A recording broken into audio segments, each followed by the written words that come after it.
Manchester is red. Welcome to the channel.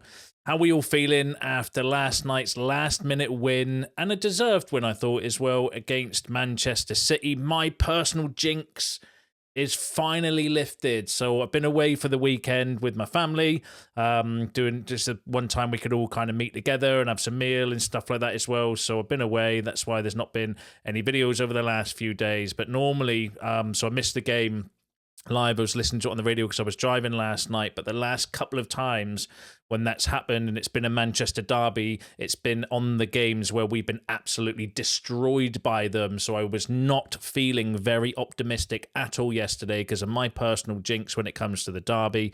But I'm over the moon. That kind of victory. I've watched the kind of game back when I got home on record. I thought actually, you know, I thought it was a deserved win in the end. I thought we were, you know, good value for money. But what we're going to go through today, we're going to discuss obviously the big talking points around Rashford and Garnacho being dropped, what Rúben Amorim had to say specifically on that, some exciting new deals about Diego Leon deal, and he might not be the only South American talent that is on his way. We're going to discuss a triple January exit and all the latest Manchester United news and transfer news that will keep you right up to date with everything. Welcome to Man United Review. My name's Jamie. Before we get into it, please smash a like on the video. Let's jump straight into it. So I just want to start by asking you, get involved in the comments. Let me know how you're feeling today. Let me know what you thought about the result yesterday. And then we're going to run through all the latest news. But let me know how you're kind of feeling today. Gotta be happy, right? I thought that was a good result yesterday. Fantastic result, in fact. But also I felt that it was more than just a win because of the symbolicness around Rúben Amorim stamping his authority on the team. And finally, we have a manager that is, you know, setting a standard. I thought Erik ten Hag did a good job at setting the standard, and he was, you know, punishing people for being late and stuff like that as well. But what he wasn't good at was, or what he didn't do was, you know, come down on players' performances. Players could perform absolutely shite in a game and they would still be rewarded for that by being in the team in the next game. And finally, we've got a manager in Rúben Amorim who is not going to do that. He is looking at everything, and we'll go through his quotes in a second, around lifestyle and, you know, things that you're doing off the pitch, how you're influencing the squad, how you're performing on the pitch, more importantly, how you're performing in training, the whole kind of package. Because for far too long, I think that we've let the lunatics run the asylum. And what I mean by that is that, we've rewarded players that have been piss poor on the pitch by consistently playing them the next week. And that has got to stop. And I, for one, am absolutely, genuinely over the moon with yesterday, not just because of the win and the performance I thought was good as well, but also the fact that Rúben Amorim did it by making a statement as well. So for me, it was more than a win yesterday regarding everything surrounding the whole kind of Rashford Garnacho situation. But ultimately, I love the fact that Amorim's just saying, well, they haven't performed well on the pitch and they haven't performed well in training, so they're not in the squad because I want to pick a team. In fact, we'll go through his direct quotes and then you can let me know what you think about these in the comments. You made a very bold call leaving Marcus and Alejandro out the squad altogether. Could I ask why that was? It's important to say why. It was not a disciplinary thing. Next week, next game, new life, they are fat places. But for me, it's important the performance in training, the performance in game, the way you dress, the way you eat, the way you engage with the teammates, the way you push your teammates. Everything is important in our context in the beginning of something when we want to change a lot of things. When people in our club are losing their jobs, we have to put the standards really high, and for that they have to fight for the place in the team. And today the team proved that we can leave anyone outside the squad. You can manage to win if you play together. See, I absolutely love that from Rúben Amorim, the fact that he's explained it very well. He has, and ultimately there can be no, there's no grey area around that. It's pretty black and white from him, is the fact that actually, you know, you haven't performed in training. Obviously, we'll find out the finer details, I think, of what actually went on further down the line. A lot of it's kind of, you know, we've got speculation going on around the team leaks and all of this stuff. I'm not interested in rumours and nonsense like that. I'm not getting involved in that sort of drama, right? But factually, from Rúben Amorim's mouth himself, they weren't picked because they haven't performed better in training than the rest of the squad, but then also they haven't performed well in games, which is the important thing, because sometimes you do get players that don't necessarily train well, but they perform well on the pitch. But we've got players that have constantly been rewarded with average to mediocre to shit performances that will then just be in the squad and in the team in the next game. And you're thinking, well, what kind of message does that send to the rest of the group and the rest of the squad and the rest of the players? Like Amad Diallo, who was absolutely outstanding yesterday, has had to wait a long time to get into the team because we've been picking Rashford and Garnacho and even Anthony ahead of him. And all three of them, I'd say maybe not Garnacho, I think he's put in some good performances, so I don't want to go in too heavy on him. But definitely the other two have been absolutely shit for weeks on end, but consistently played. And yet Amad Diallo's been sat there thinking, well, what's been going on? Why, waiting patiently for his opportunity, and now he's grabbing it with both hands. And I love the fact that Amorim's made those changes, and the fact he's got the balls to drop two high-profile players that were pretty much undroppable over the previous regime, regardless of what they did on the pitch. They would consistently play week in, week out. And now we've got a manager that's like, no, you're not performing on the pitch. You're not performing very well in training, so you're not in the squad. I'm picking the best players that have trained, and I'm going to put a team together that can go out and win football games. So that's why I felt yesterday was more than just a victory. It was the kind of statement and the message that it kind of sent out to the rest of the players. And long may this continue as well. I don't mind if Rashford comes in and plays on Thursday against Tottenham and Garnacho do, if they've been training well, if they've been doing the right things. But you've got to see the performances on the pitch. And if they don't perform on the pitch, then I would question whether they would get in the team again for the next game. And that's how it has to be at a big club. At any professional club, actually, not even Manchester United, let alone, you know, the standards that we should be setting. At any professional football team, you shouldn't have players that are not performing well on the pitch, playing week in and week out. That's not how it works, but that is how it has been at United over the last few years. And I'm so happy that we finally got a manager, but then also the manager must be being backed to do this as well. He must have had, you know, the go-ahead by Wilcox or Barada, Jim Ratcliffe, whoever it is, to say, do what you need to do, you know, crack a few eggs because we want to ultimately make an omelette. And I absolutely love that. So let me know what you think about all of that in the comments. And let's move on to some transfer news. So the Muppeteers have said United would definitely accept a loan for Anthony. The club don't believe there's a viable option for a centre-back in January, and they won't sell a centre-back in January. So obviously that's, you know, Lindelof's the only one that springs to mind that you potentially could move out in January because he's out of contract, but we do need centre-backs. We're playing the three at the back system, and if we can't bring one in, then it makes sense to not sell anyone. United are looking at a winger for next summer. Where does that kind of leave Marcus Rashford and Alejandro Garnacho as well, if we're looking to bring in someone potentially in their positions? And also Eriksen and Casemiro, interestingly, could leave in January. So potentially a triple exit in January. Anthony, the Muppeteers saying that they would accept a loan deal for him.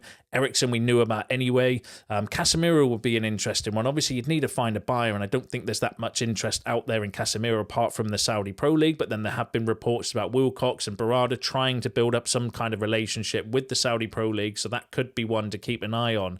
But selling Casemiro in January would be massive, not because we'd get a massive transfer fee for him, but because of the wages that it would release on about £20 million a year. Which is extraordinary. That sort of money massively helps us with PSR rules. So that's the sort of funds that you could then use to potentially bring in one or two players in January, which I do think we need. Obviously, if we let Eriksen and Casemiro go, we're definitely going to need a midfielder. And we know we're kind of light at left back anyway as well. So, you know, that would be really kind of interesting. That would be like a chain, I think, if you could kind of remove Casemiro's wages off the wage book. Obviously, you'd need a replacement, but you know, that could free up some money for us to go and do some bits in January. But let me know what you think about that in the comments. Now, in terms of incoming, so Manchester United are interested in Juventus Kenan Yildiz, and there are expected to be offers for him from the Premier League. At the moment, Juventus' position is that he is unsellable. That came from a Italian journalist. I don't know the credibility, but it was reposted by credible sources, so I'm going to assume fairly decent. I brought you news about Yildiz last week, and I think Romano has said that he's not going to be sold by Juventus, or if he is, it's going to cost you an absolute bomb. That's not one for January neither as well, but interested with being linked with a winger. Obviously, the Muppeteers said we might look for another winger as well, and then obviously we've had the Rashford Garnacho situation. But Yildiz would be an interesting option to bring in, but I think unlikely because of the cost. But he is a talented profiler player, like a right winger, stroke can play as in like 10 as well as one of those inside forward positions. So it wouldn't be, the worst idea in the world. But let me know what you think in the comments. Now, Manchester United are interested in Brazilian and Botafogo goalkeeper John Victor to give competition to Andre Onana. That came from Reluctant Nick, who's a decent source. Which is really interesting because obviously there were reports last week around United going into the South American market a bit more because there's some bargains to be had. We've obviously got Diego Leon, got an update coming on him next, potentially being announced today because we've had the Here We Go over the weekend regarding him. So that could potentially be another player from South America to come in. Looks a decent profile a goalkeeper. I've not watched any of him live, so I don't want to kind of comment too much. His highlights look really good, but then Onana's highlights look really good with his saves and stuff. But then if you dig a little deeper and you watch the mistakes that he's made, those mistakes have been there for all to see, so we know he's prone to mistakes. So I am a little bit kind of dubious about watching goalkeeper highlights. I'd much rather watch them in person, but I've not seen any of them, so I don't want to kind of claim to say I know anything about it. If you do, actually let me know in the comments because I'd be interested to hear a little bit more about him. 28 years old, does look a good keeper though. But obviously on that, we know that Bayinda potentially could go in January because apparently he wants to play first team football. So we'll have to keep an eye on that. So, but goalkeeper is potentially a position that we're going to need to strengthen going forward. And he does look a decent profile from the brief research that I've done on him, but I don't know too much about him. But let me know what you think in the comments. Now, over the weekend, Diego Leon has got the famous Here We Go from Fabrizio Romano. There are reports that they could have an official announcement today. So the initial fee, $4 million plus $1 million easy add-ons and over $3.5 million based on the players or team performances in the future from Fabrizio Romano. So that deal is all but done. We're just waiting for the final kind of announcements. But this was really interesting, I felt. So Pepe Torres is the journalist that actually broke the story initially.